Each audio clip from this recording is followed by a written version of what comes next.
আপনি কোরবানি দিতে পারেননি? আরে কোরবানি দিতে না পারা তো লজ্জার বিষয়। আপনি তো সমাজে মুখ দেখাতে পারবেন না, লজ্জা লাগবে। কিন্তু ইসলাম কি এটাই বলেছে? আজকে আমরা বাংলাদেশের সুনামধন্য ইসলামিক বক্তা জামশেদ মজুমদারের ভিডিওতে দেখব তিনি কি বলেছেন। আসুন।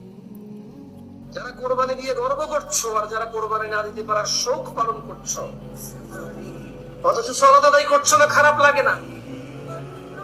আল্লাহর বরত্ব ঘোষণা করছো না, খারাপ লাগে না? জুমার সালাত ছাড়া কোনো সালাত আদায় করো না, খারাপ লাগে না? গালিগালাজ করছো, খারাপ লাগে না?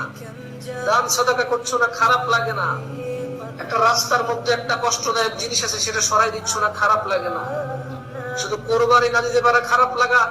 আমি মনে করি মানুষ কি বলবে লজ্জায় যে কোরবানি দেশে শিরিক করলো, সে আল্লাহর সাথে অংশীদারিত্ব করলো, মানুষকে সে আল্লাহর সমকক্ষ দাঁড় করাইল। যে মানুষকে দেখানোর জন্য কোরবানি করলো, সে শিরক করলো, সে মুসলমানের অন্তর্ভুক্ত থাকলো না।